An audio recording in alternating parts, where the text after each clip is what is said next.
성공투자 오후 증시가 여러분과 조금 더 가까워지고자 합니다. 투자자 여러분의 고민을 함정에서 직접 구조해드리는 종목 구조대 시간을 마련해봤는데요.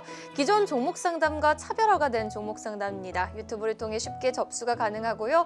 또 의뢰해주신 종목에 대한 출연자 20분의 의견을 전부 알려드립니다. 여기다 스튜디오에서는 출연자가 해당 종목에 대한 구체적인 전략까지 세워드리는 아주 입체적인 종목 상담 시간입니다. 매일 오후 2시부터 제가 직접 채팅을 통해 종목 상담 직접 접수받고 있으니까요. 많은 참여 부탁드리겠습니다. 자, 그럼 오늘의 첫 번째 종목입니다. 빨좀만 게임님의 종목 SL입니다. 이 매수가는 26,300원이라고 하십니다. SL 하면은 아이오닉 5, 아이오닉 6의 LED 램프를 납품할 기업입니다. 모멘텀은 유효하지만 그렇게 매수하신 가격이 저렴하지 않아서 좀 2달 동안 많이 지루하셨을 것 같은데요. 자, 20인의 선택 바로 알아보도록 하겠습니다. 20인의 선택, 매수에 가장 많은 출연자들이 답을 했네요. 매수 의견 65%로 확인이 됐습니다. 스튜디오에서 목표가와 구체적인 매도 타이밍에 대한 전략 들어보셔야겠고요. 바로 이어서 두 번째 종목 보시죠. 펄어비스입니다. KK님이 의뢰해 주셨고요. 어제부터 계속해서 채팅창에 올려주신 분이라 좀 기억이 남네요. 펄어비스는 액면 분할로 어제부터 거래 중지돼서 내일 액면 분할 마치고 신주를 상장하죠. 그런데 바이오 빼면 코스닥에서 가장 높은 시가총액 펄어비스입니다. 붉은 사막 모멘텀을 안고 있죠. 저렴하게 사신 분이라서 목표가가 가장 궁금하실 것 같은데요. 20인의 선택 바로 알아보도록 하겠습니다. 20위는 관망을 선택했습니다. 관망의 60%, 매수의 30%가 답을 했습니다.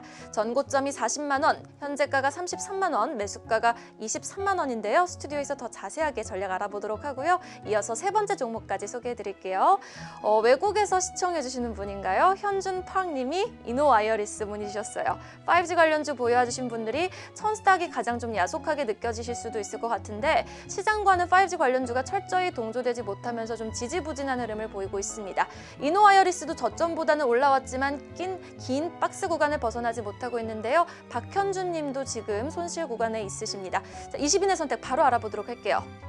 매수 의견이 가장 많았습니다. 그리고 관망도 35%로 집계됐는데요. 세 종목 모두 스튜디오에서 더 자세한 전략 들어보도록 하겠습니다.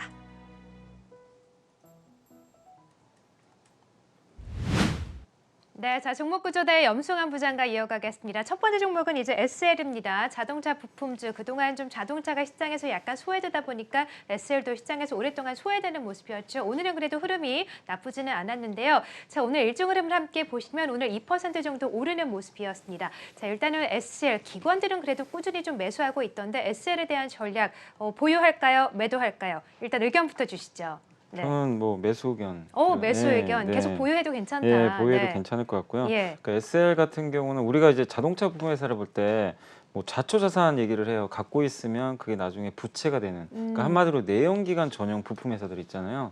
그런 경우 되게 안 좋은데 SL의 헤드램프는 뭐 내연기관이나 전기차 상관없이 다 들어가야 됩니다. 네. 그리고 이제 고급화 모델들이 많이 나오는데 뭐 제네시스라든가 현대 기아가 어쨌든 고급화 전략을 펼치면서 SL의 헤드램프가 많이 또 투입될 가능성이 높기 때문에 여전히 성장 여력 저는 충분하다고 좀 보고 있습니다. 그리고 이 헤드램프가 나중에 자율주행에서 눈의 역할을 한다라는 그런 얘기들도 좀 나오는 그쵸, 것처럼 네. 굉장히 중요한 부품이거든요. 근데 세계적인 경쟁력을 갖고 있고 원래 GM 쪽에도 많이 납품을 하고 있더라고요. 그래서 지금은 현대 기아차 모멘텀도 분명히 있지만 북미 쪽으로도 시장이 열려 있기 때문에 또 바이든의 정책과 맞물려서 굉장히 우상향하는 그림을 예상합니다. 그래서 적어도 3만 원 지난번 전고점 부분 같은데 이 레벨까지는 그냥 무난하게 저는 갈 수 있다고 좀 보고 있기 때문에 네. 뭐 속도는 모르겠어요. 그렇지만 차분하게 한 3만 원까지 끌고 가시는 전략 한번 말씀을 드리겠습니다. 네, 보유하고 계신 분 기분이 상당히 좋겠습니다. 비중도 많지는 않으시지만 또 그렇다고 적지도 않은 비중이죠. 30% SL 우상향 패턴 조금 더 그려갈 수 있다라고 또 의견 주셨고요. 두 번째 종목은 이제 이노와이어리스입니다. 펄어비스 먼저 보도록 할게요. 펄어비스 액면 분할 결정하고 내일 다시 거래가 재개가 되는데요. 펄어비스도 오늘 이제 거래가 정지가 됐죠. 자, 펄어비스는 이제 액분하고 난 다음에 흐름이 상당히 궁금하실 것 같아요. 지금 또 상당히 수익을 많이 보신 상태시거든요. 펄어비스는 어떤 전략 가져갈까요? 저는 뭐 네. 여전히 매수도 좋고 사실 보유도 괜찮다 이렇게 말씀드리고 비중을 싶고. 더 늘려 비중 100%시네요. 비중이 100%. 네. 네, 그럼 더 사긴 좀 힘드시겠네요. 어디서 좀 돈을 구해 오시지 않는 이상인데. 미수 이런 건 금지죠. 네, 그건 안 되겠습니다. 네. 예. 그래서 어쨌든 지금 가져가시면 될 것 같고 다만 이분 제가 성향은 모르겠지만 이거를 단기로 대응하신다면 이제 액면 분할 이후에 또 주가가 한번 위로 튈 수는 있어요. 그럴 때 일부 좀 약간 기술적 분석상으로는 한 36만 원에서 7만 원대에서 뭐 일부 비중을 축소하시는 건 괜찮은데 만약에 이게 내가 올해 말에 나오는 붉은 사막 모멘텀까지 보고 있다. 그러면 저는 팔 필요 없다고 생각합니다. 어차피 지금 검은 사막에서 한 번에 그 어떤 이제 검증을 했거든요. 이 펄어비스가 사실은 검은 사막 모바일 이후로 게임이 없어서 네. 주가 부진했지만 올해 하반기에 어쨌든 붉은 사막이 오랜만에 나오는데 분명히 이것도 성공할 가능성이 저는 높다고 보고 있기 때문에 계속해서 그 모멘텀이 사라지기 전까지는 긍정적으로 보시면 좀 좋을 것 같고 또 미국의 그러니까 중국의 판호가 또 언제든지 열릴 수가 있어요. 이미 검은 사막 모바일을 그 중국 쪽에 이미 신청을 해놨는데 아직까지는 그게 통과를 못했지만 어느 시점에서는 저는 나올 수 있다고 좀 보고 있습니다. 그래서 네. 모멘텀이 지금 아직은 대기하고 있는 기업이니까 지금은 좀 매도보다는 어쨌든 보유 계속 하시면서 들고 가는 전략 좀 말씀을 드려보겠습니다. 네, 일단은 좀 액분 이후에 약간 주가가 조정을 받을 수는 있겠지만 그래도 충분히 모멘텀을 갖고 있는 종목이고 또 검은 사막 이어서 붉은 사막 모멘텀까지 갖고 있고 비중도 100%세요. 계속해서 보유 전략을 함께 주셨네요. 자, 세 번째 종목도 함께 볼까요? 이노와이어리스입니다. 오늘 흐름에서는 보합권에서 마무리가 되는 모습이었는데요. 이노와이어리스는 최근 보니까 기관은 매도를 계속해서 했지만 외국인이 또 집중적으로 매수를 하고 있는 종목이더라고요.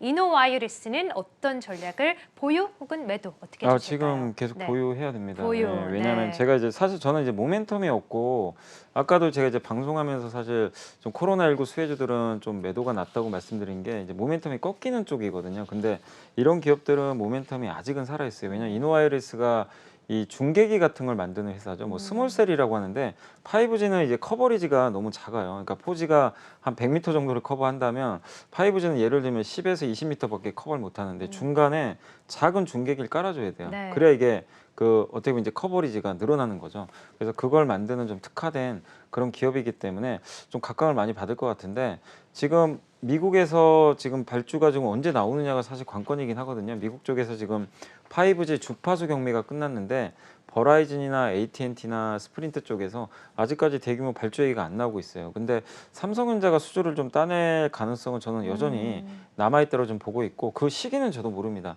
근데 그게 안 되다 보니까 주가가 이게 사실 이노와에만 그런 게 아니라 5G 다 그렇죠. 다 지금 네. 마찬가지예요. 근데 이미 지금 주가 차트에도 나와 있지만 이게 주봉 차트거든요. 이미 악재를 다 반영을 하고 있어요. 예. 여기서는 잃을 게 없거든요. 그래서 여기서는 안 돼도 사실은 본전이고 만약에 뭔가 모멘텀이 나와주면 한 번은 주가가 위로 솟을 수 있는 그런 자리이기 때문에 지금 자리에서는 여러분들이 뭐 매도를 고민하시기보다는 한 번에 삼성전자 수주를 좀 기대감을 가지면서 좀 계속 보유를 해보시고 특히 이노와이어스는 제가 아까 말씀드린 대로 이 중계기 스몰셀 쪽에서는 굉장히 경쟁력이 있거든요. 네. 대부분은 통신 장비 쪽인데 이 기업은 또 따로 특화된 그런 모멘텀을 가지고 있으니까 이노와이어리스 너무 걱정하지 마시고 다만 좀 어려운 건 타이밍이지만 그거는 뭐 10만이 알겠죠. 그래서 그것까지는 제가 좀 말씀 못 드리겠지만 보유해보자라고 좀 언급드리겠습니다. 네, 사실 최근에 이제 5G 종목군들 정말 못 가지 않았습니까? 네. 갖고 계신 분들 정말 답답하셨는데 이노와이어리스도 조금 답답하지만 그래도 특허된 모멘텀 갖고 있다. 계속해서 보유 의견 주셨네요. 자, 세 종목 함께 리뷰 들어봤고요. 다른 종목도 함께 종목 상담 이어가 보도록 하죠. 이어서 나머지 두 종목도 소개해드릴게요. 어제에 이어서 오늘도 모도TV님의 종목이 접수됐습니다. 오늘은 넷마블을 물어보셨는데요. 이 신장 모멘텀뿐 아니라 이제는 웹소세 모멘텀까지 유효합니다. 매수가 보니까 오늘 들어가신 걸 수도 있겠어요. 20인의 선택 바로 알아보도록 하겠습니다. 네, 매수 65%로 오늘 답변을 받은 종목 중에 넷마블이 매수 의견이 가장 많은 종목이었습니다. 자, 바로 이어서 마지막 종목 확인해 보시죠. 스카이블루님의 풍산입니다. 매수가는 3만 원이고요. 비중은 적네요. 10%입니다. 구리 관련 종목으로요. 지금 1개월 동안 긴 박스권 횡보 구간을 지금 등락을 거듭하고 있는 모습입니다. 두 종목 모두 스튜디오에서 구체적인 출연자의 전략 들어봐야겠습니다. 이경은 앵커 받아주시죠. 네, 자, 넷마블부터 보도록 하겠습니다. 오늘 가격이 14만 1,500원인데 매수 가격이 14만 1,000원입니다. 오랫동안 보유하고 계셨다가 지금 가격이 딱 온 건지 아니면 최근에 좀 매수를 하신 건지 넷마블은 사실 최근 흐름 상당히 좋았잖아요. 네. 보유입니까? 이익 실현입니까? 이익을 실현을 하는 것은 아니죠. 어떤 전략 가져갈까요? 일단 계속 좀 보유하셨으면 보유 의견. 예, 네. 왜냐하면 이제 넷마블 같은 경우는 지금 이제 최근에 주가 좀 올라가는 배경이 새로운 이제 신작 게임에 대한 기대감 때문인데 사실 예전에 빅히트랑 많이 주가 연동이 됐었어요. 근데 이제 최근에는 빅히트보다도 제2의 나라라는 이제 신작 게임이 이제 출격을 대기하는데 이게 바로 넷마블 자회사인 넷마블 네오에서 개발을 했거든요. 네. 넷마블 네오가 뭐 상장한다는 얘기가 좀 돌고 있는데 이 사실 뭐 일본의 그 지브리 스튜디오라고 많이들 아실 거예요. 굉장히 유명한 오, 맞아요. 지브리 그 스튜디오에서 어떻게 이제 같이 컨텐츠를 만들어 가지고 그거를 모바일로 이렇게 만들어냈다고 합니다. 그래서 지브리풍의 그 그래픽이 딱 보이더라고요. 그래서 나중에 나오면 저도 한번 좀 해봐야 되지 않을까 그 생각을 좀 했는데 네. 그래서 뭐 주가라는 건 우리가 알 수는 없지만 신작 게임에 대한 기대감이 높을수록 당연히 주가는 우상향하게 되고 그게 실패를 한다 안 한다는 우린 모릅니다. 출시를 해봐야 되는데 제 나라가 어쨌든 출시되기 전까지는 모멘텀은 계속 우상향할 수 있고 또 넷마블 네오는 비상장이니까 결국 넷마블에 투자할 수밖에 없거든요. 그래서 기간 조정도 끝났고 충분히 지금 15만 원 이상까지 어떤 한 번에 더 레벨업은 저는 가능한 위치라고 보고 있기 때문에 지금 섣불리 매도하지 마시고 제2의 나라 어쨌든 컨텐츠를 좀 지켜보시고 이 신작 게임 출시 전까지는 꾸준하게 한번 들고 가보자.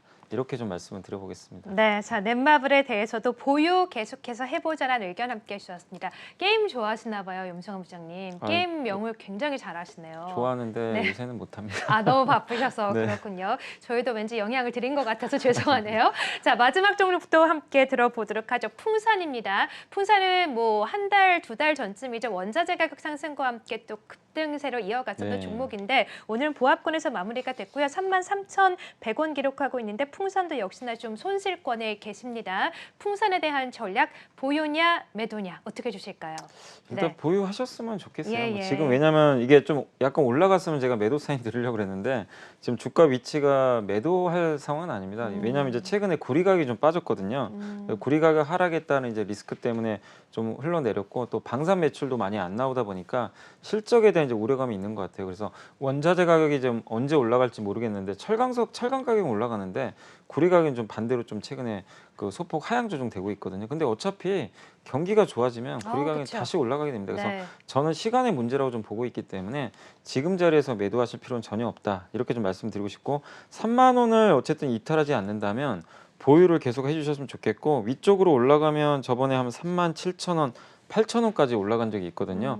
이 레벨까지는 충분히 갈 수 있습니다. 근데 적어도 매도를 고민하신다면 저기 전고점 부근에서 한번 고민을 해보시되 네. 지금은 조금 시간이 걸리더라도 좀 네. 인내심을 발휘하시면서 보유하시면 좋을 것 같습니다. 네, 자 풍산에 대해서도 매도를 하신다면 굳이 하신다면 전고점 부근에서 매도를 하시고 계속해서 보유 전략을 함께 주셨습니다. 오늘 상담한 5종목 모두 다 염승환 부장께서 보유 의견을 주셨으니까요. 시청자 여러분들 잘 참고해 보셨으면 좋겠습니다. 자 종목 구조대 염승환 부장과 함께했습니다. 고맙습니다. 감사합니다.